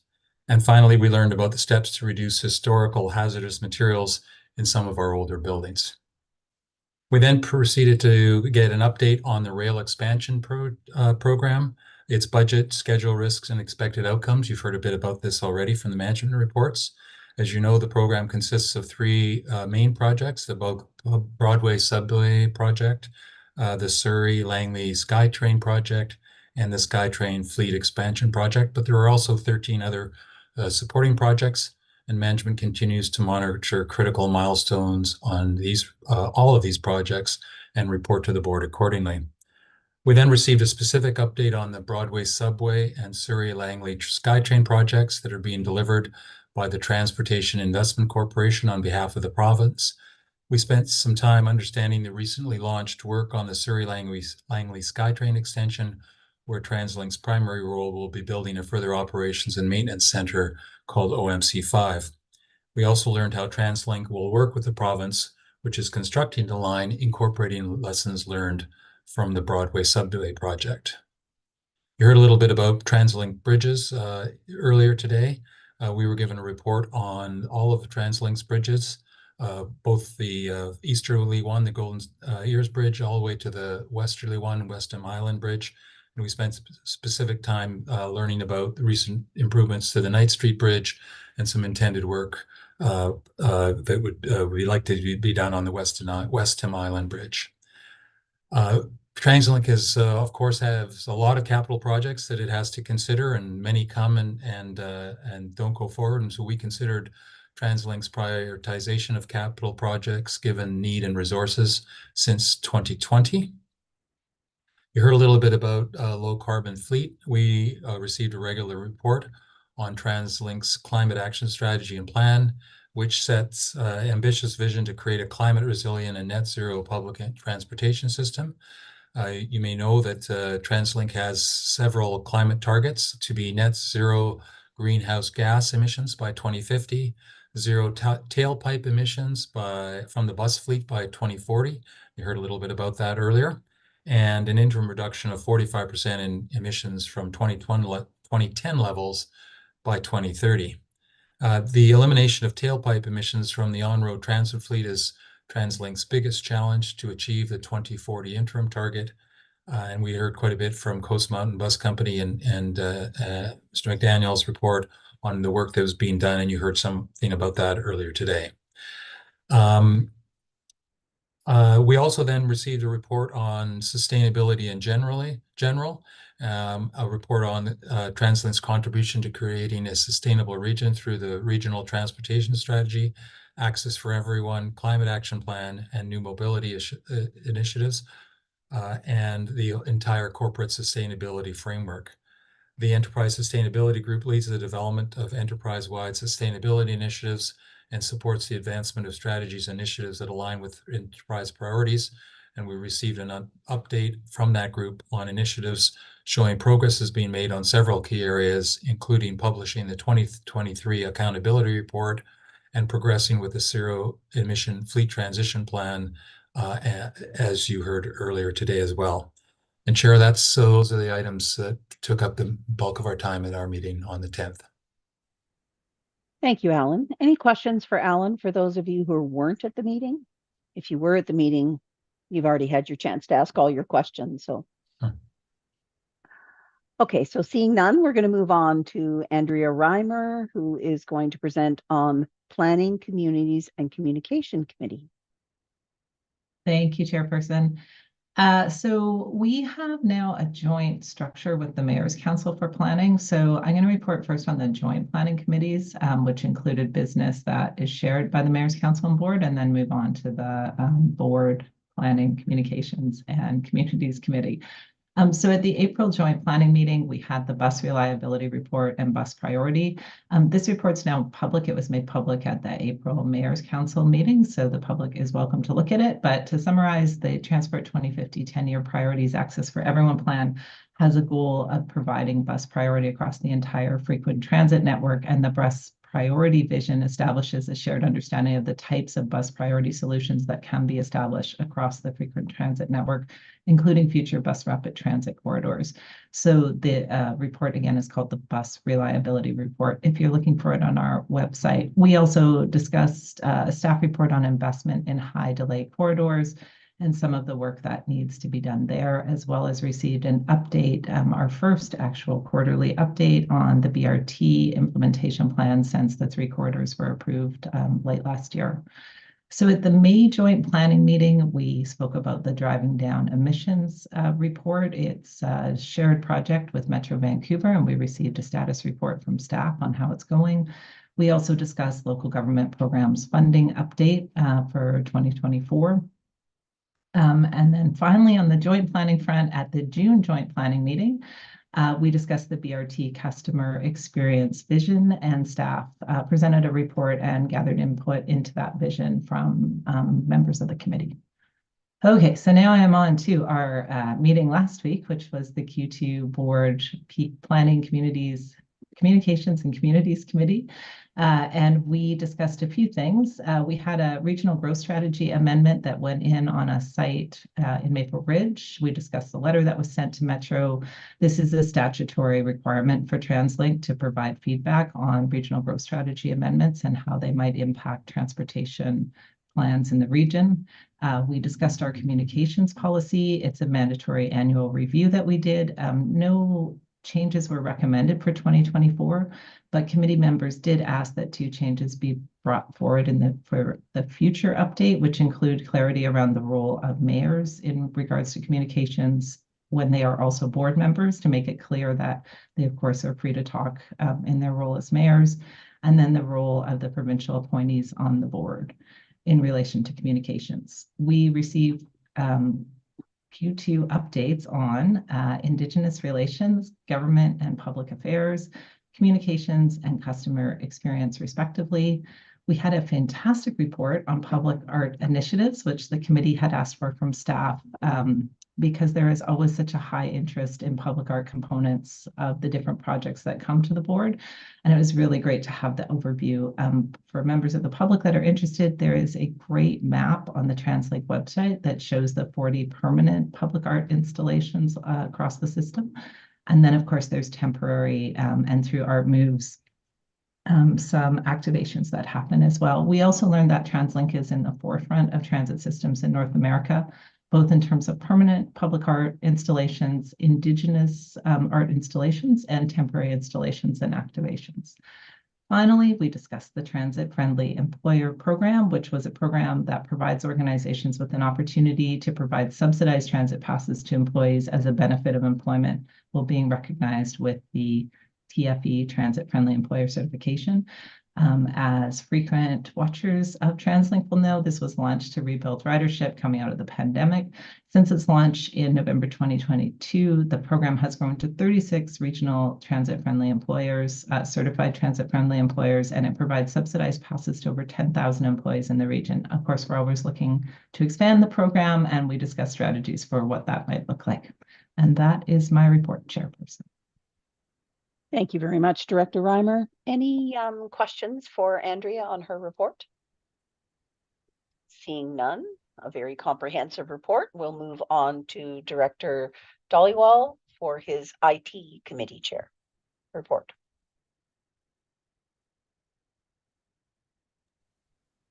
Thank you, Chair. I think we missed the HR Committee.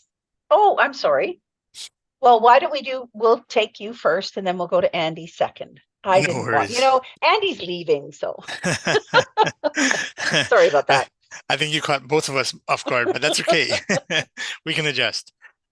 Thank you, Lorraine. The IT Committee received reports from management on a number of technology programs, topics, and received updates on key significant IT projects and investments. And many of them are very large, complex projects and are ongoing. One area where we finished up with the ERP program was just the lessons learned by rolling out such a large program. Just as a reminder, those were the 4 large transformational projects: BCRTC Enterprise Asset Management, Enterprise Financial Supply Chain Management, the CMBC Enterprise Asset Management, and Technology Enablement. Very small names for these projects. The lessons that were learned were adopted through the My Work project and had a very positive impact on achieving the success for that project indeed. And as you heard from Mike McDaniels earlier, that this was a very successful rollout of the project. So the lessons learned will be carried forward and onto other projects, and also not just for IT projects, but throughout the enterprise for project management planning in general. The committee also received reports on enterprise risks relating to IT and updates on IT initiatives. And while there's always risks associated with cyber attack types of activities, the safety measurements put in place are working well and holding for us. But of course, there's a need for a constant vigilance when it comes to IT attacks and that kind of activity. So that's my report. Thank you. Thank you very much, Harj, and thank you for keeping me on my toes. So now we're going to move to our soon-to-be retiring Director Ross, and he's going to give his last HR and Governance Committee report. Andy. Thank you, Chair. I thought I was getting out of it for a moment there. Like Director Reimer, I'll report for 2 committees. I'll start with our Human Resource and Government Board report. We met on June 11th. Recruitment, attraction, and retention still remains a predominant focal point through the first quarter of this year. While all areas of our enterprise are requiring continual new hires, the need for technical expertise in our business technology solutions area, which as old guys call IT still, and in our maintenance to both Coast Mountain Bus Company and BCRTC remain key focuses. There's been some new and innovative approaches in both of these areas that have been proven successful. In April and May, CMBC Maintenance and TransLink Marketing departments collaborated in a hiring event and were able to fill all remaining vacancies for mechanics through 2024, which is quite an achievement. I know I report on this at each quarter, but just the amount of work going to keep the organization going is phenomenal. So in the first quarter, excluding transit operators, there were 310 vacancies that were filled across the enterprise. There were also 108 transit operators hired in the same time period. And now with the approval of the 2024 investment plan that Kevin referenced earlier, this will see the additional fleet help us with the overcrowding will require 750 operators to be hired in this calendar year. That compares to a very busy year last year where we hired 586. To facilitate requirement, the additional hirings are being additional hiring events have been scheduled both this month, September, and November. So if you know people that are looking for careers, that we have jobs for them, and please encourage them to attend. We also reviewed our annual grievance, our governance governance manual and articles, and we also reviewed our subsidiary board appointments. TransLink board does appoint the directors to BTRCC and CNBC and a couple of other internal organizations.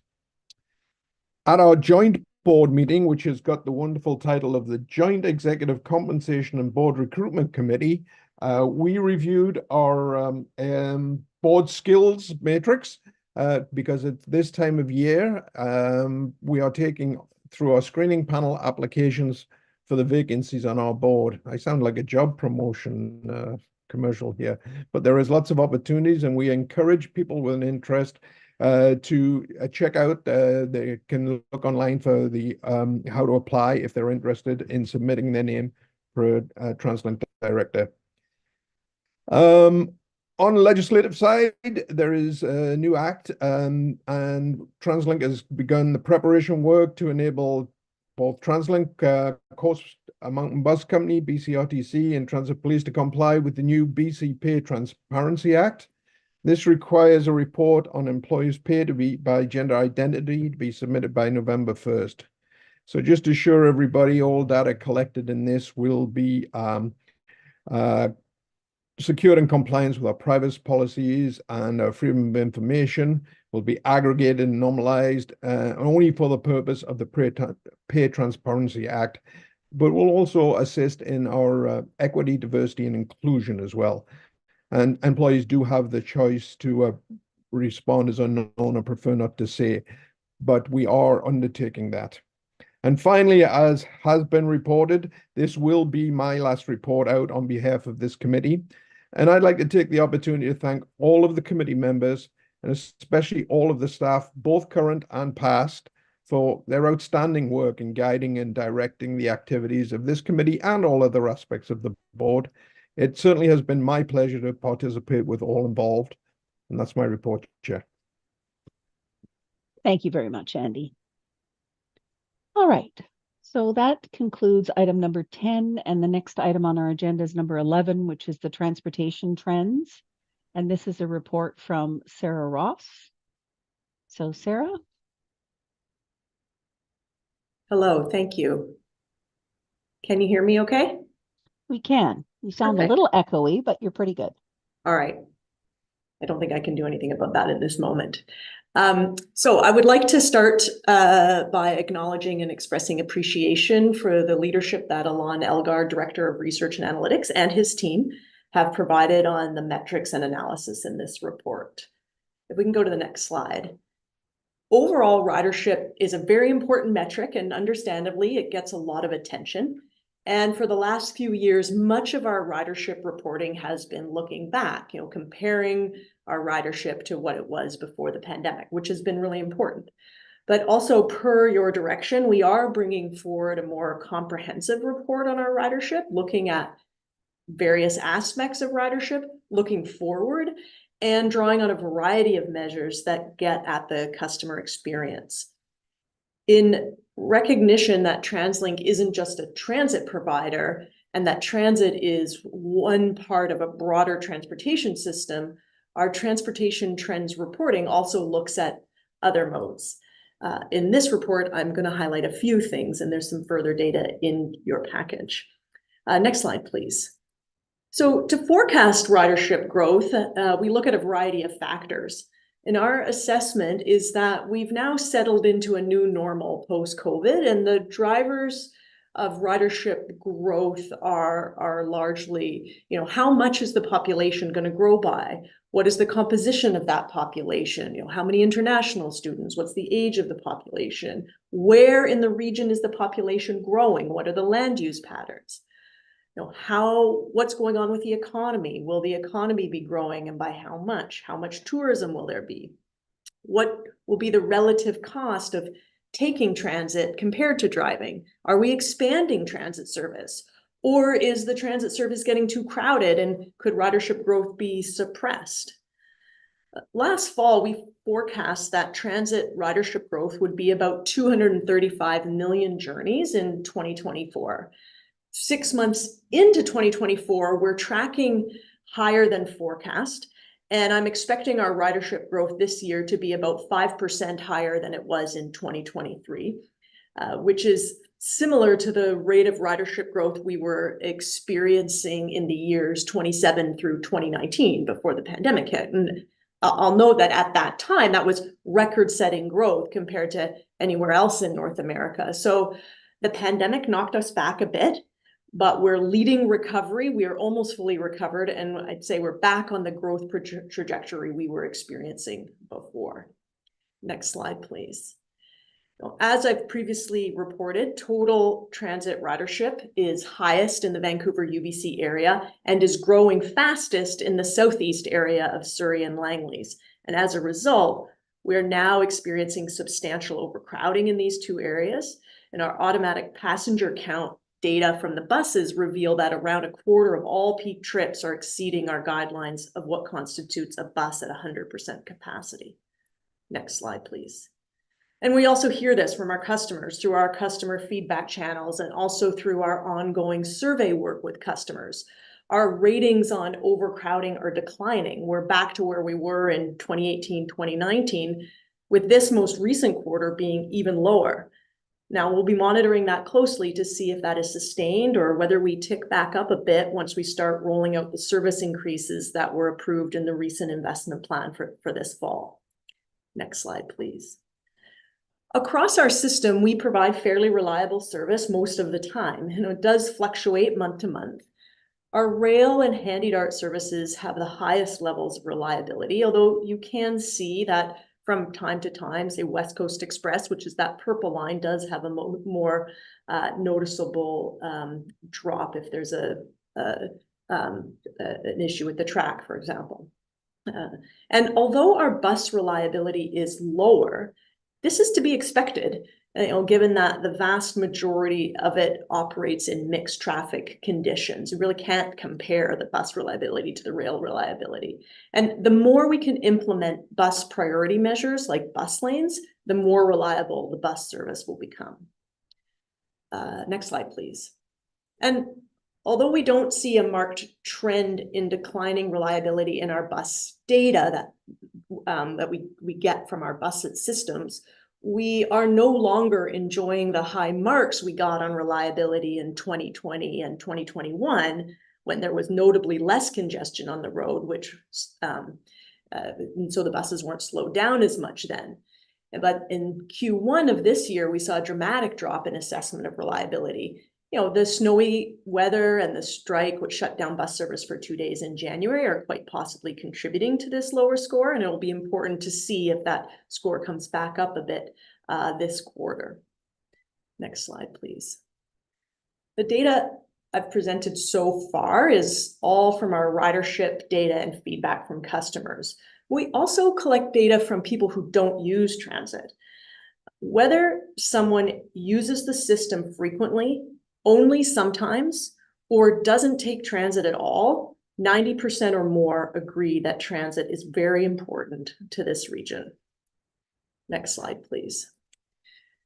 When asked to rate the transit system overall, the more people use the system, the higher they rate it on a whole variety of factors. And this is not a surprising finding.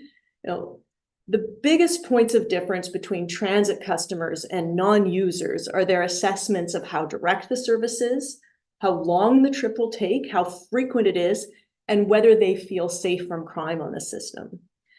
Our assessment is that there's two factors at play. One is that if the transit service for you that you need to take, is frequent, direct, and fast, you're more likely to take it. But I think the other factor to some element is also perception. So, that people who don't take transit perceive it to be a worse experience than they would have if they were to try it. Next slide, Next slide, please. So road usage has remained relatively stable. Of course, it also fluctuates, but it doesn't fluctuate nearly as much as the gas prices. So that red line is gas prices. The blue line is vehicle volumes at key data points where we have counters in the region. And so while gas prices, and everyone knows the gas prices fluctuate a lot,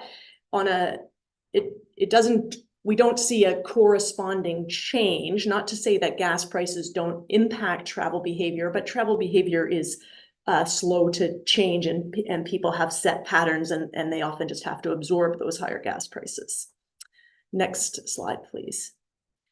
We also look at reliability as a metric of the experience of driving in the region. We know that being able to accurately predict how long a trip is going to take is important, especially for people in the trucking and goods movement industries.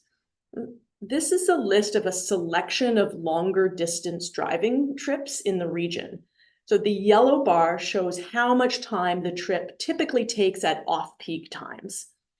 And the red bar shows the travel time in the afternoon rush hour, and the diamonds show the worst travel time. So we can look, for example, at North Van to Metrotown. That's the second from the top. In off-peak times, it takes just over 20 minutes to drive from North Van to Metrotown. But in the afternoon peak, it takes 35 minutes. So substantial increase. And then you can see that with the pink sliver there, it got even worse in Q1 2024 compared to a year ago. And so now it's nudging closer to 40 minutes. And then the diamonds show that in the worst conditions, it could take 45 minutes. So very high degree of variability. Now, other routes like Metrotown to Langley or downtown to Langley are also substantially lower in the PM peak. Other trips like Maple Ridge to Langley over the Golden Ears Bridge are not that much longer in the PM peak than they are in the off peak. Next slide, please.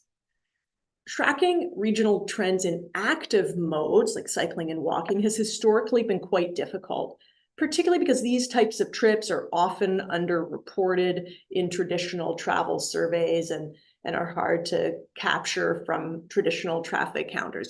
If someone takes a short walk down the street to pop into the store, they may not even think of that as a trip. A couple of years ago, TransLink installed pedestrian and bike counters in 16 regional locations, and we do have plans to install more. And it's probably premature to identify clear trends based on the data we have, but the sensitivity to weather is quite obvious. And bike counts are extremely seasonal in particular, with daily averages in the peak month as much as 7 times larger than in the lowest month. Pedestrian counts are also seasonal but to a lesser degree. It's about a 3 times difference higher in the summer than in the winter. And if we can move to our last slide.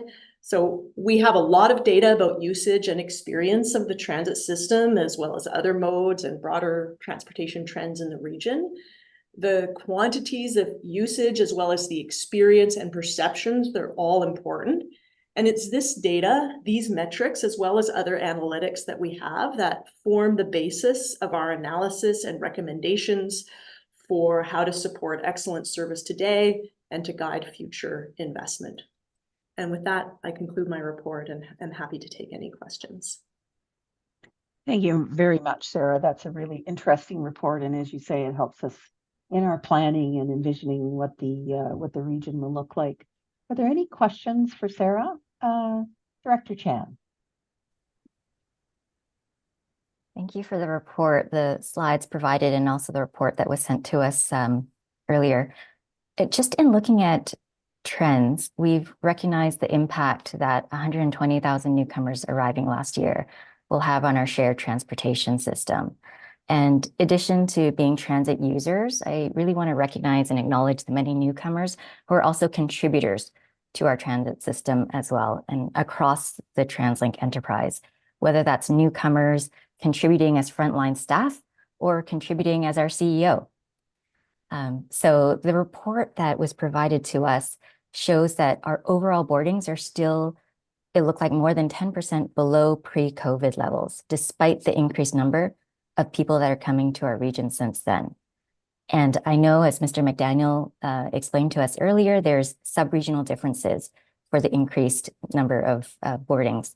And I think that that may raise the question for some as to whether or not overcrowding issues could be addressed through further changes to service distribution beyond what is already being done. And I understand that's not always possible, but I wonder if you might be able to share a reminder to us of why increased volume of service is so critical and needed, more than just the redistribution of service that we've been doing already, even though our overall percentage of boardings is still below pre-COVID levels. Thank you very much for your question. Yes, a couple of things to know. One, while our overall total boardings are still a little bit below where they were in 2019, there are big regional differences. System-wide, it's 90% compared to 2019, but in the south of Fraser, that southeast Surrey and Langley area, it's more like 130%. So there's been huge growth there. One thing that's quite interesting is we actually have the same number of customers. So what we know, the same number of unique people, about 900,000 unique people a week use our transit system. We know this from our Compass data. And so what we also know is that the reason our ridership is a little bit lower is that people who used to take transit 5 days a week maybe now take it 2 or 3 times a week, particularly from that office commuter segment. So are there further opportunities to reallocation? One of the things that has been a focus for us for the last few years, recognizing we weren't in a position of growth, was to reallocate services from where we have very high frequency services running every 4, 6, 8, 10 minutes, and where the ridership was a little bit softer and we could reduce the frequency without causing overcrowding, and move the service to places where maybe the service had been every 20 minutes and now we're able to run it every 15 minutes, particularly in south of the Fraser. So we've been reallocating a lot of service south of the Fraser. What we have not been doing is reallocating services that are lower frequency, because we don't want to impact anybody's ability to use the system. And one of the things that's also important to understand is, if there were, say, 30 people on the bus in 2019, and today there's 25 people on the bus, so it's a little bit lower, that doesn't mean I can take that bus out. I can't take out 10% of a bus or a service and reallocate it somewhere else. I still need that service. And, as I said, if it's really high frequency, we can reduce it a little bit without impacting the capacity or the usability of the system. But I can't take a service that runs every 20 minutes and reduce it, because that really impacts whether someone can use the service. So that's been our focus. We're always monitoring. It's good business practice to make sure we've got the right level of service. But we're essentially tapped out.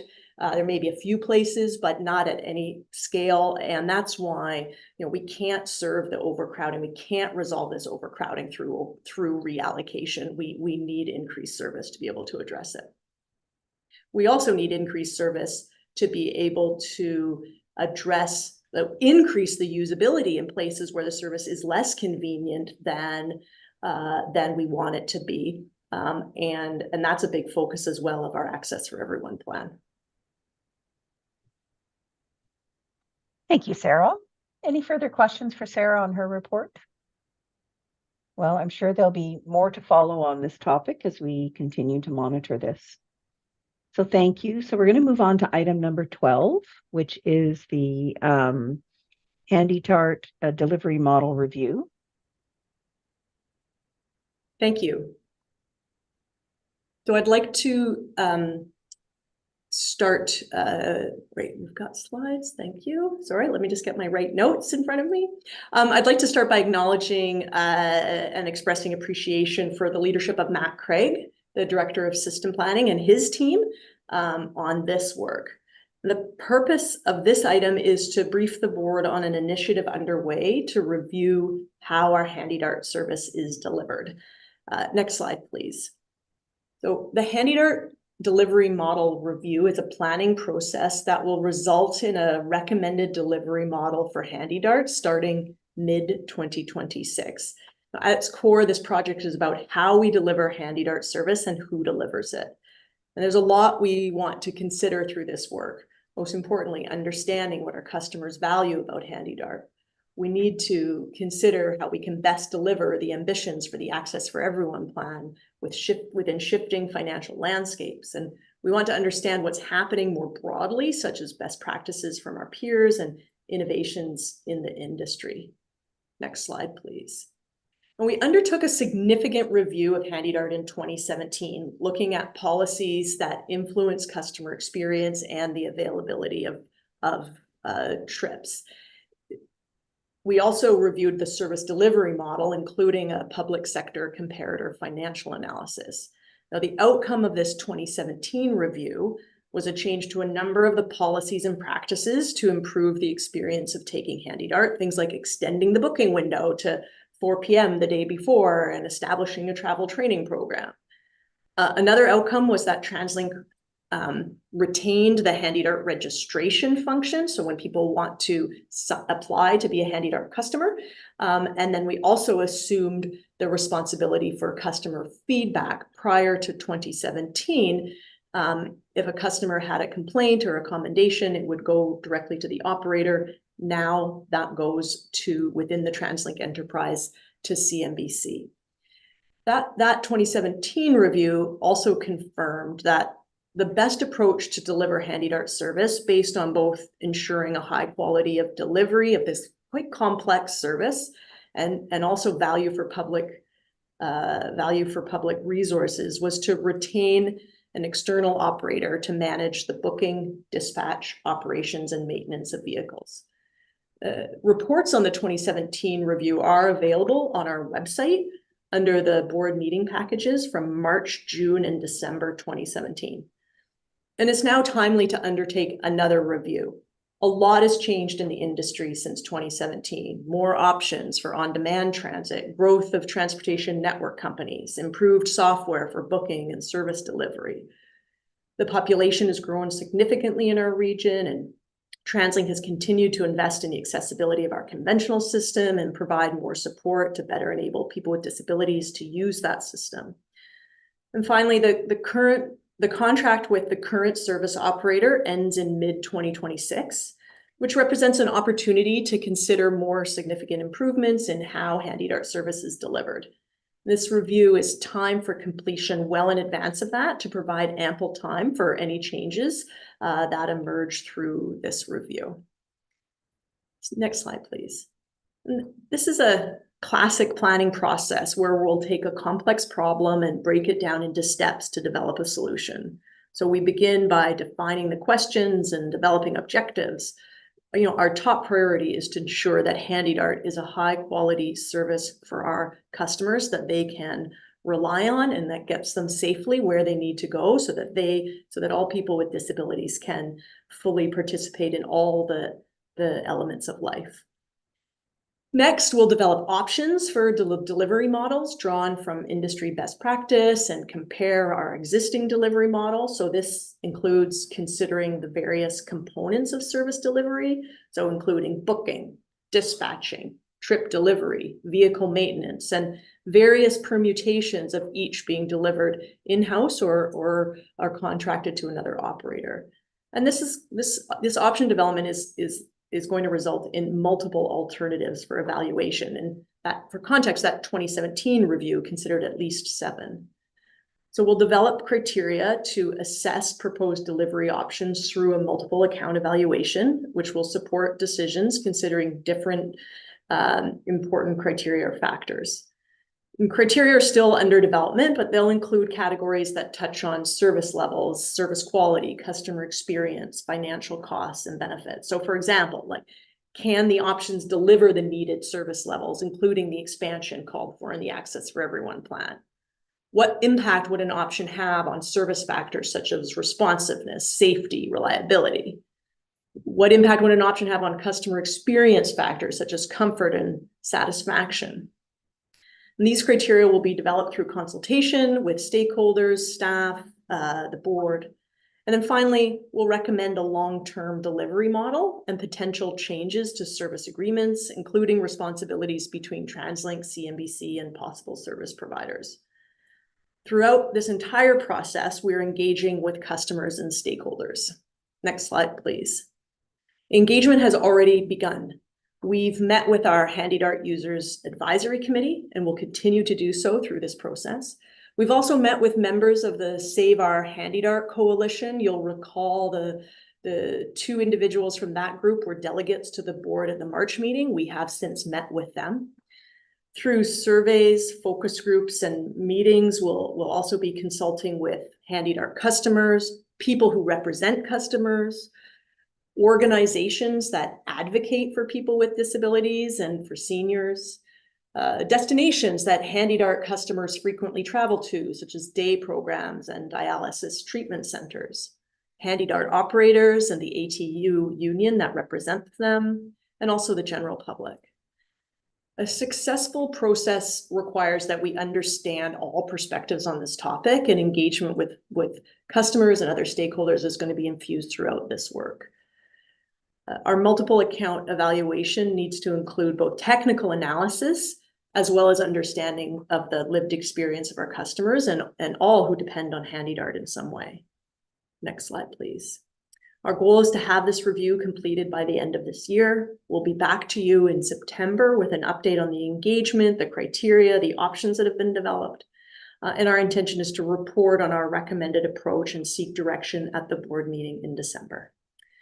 Thank you very much. I'm happy to take your questions, your suggestions, your feedback. Thank you very much, Sarah. Any questions for Sarah on her presentation? As you can see, we're going to be seeing this over the next 6 months or so, but I think it's a very important process. And I know the work that was done in 2017 was very extensive. Sarah, I'm kind of curious. Oh, I see Andy has a question, but I'll just finish with mine if you don't mind, Andy. I'm kind of curious how you're going to balance any kind of biases that you may have as to where you think this should end up, or how we've done it now, and how this process helps kind of protect from that. Thank you for that question. I think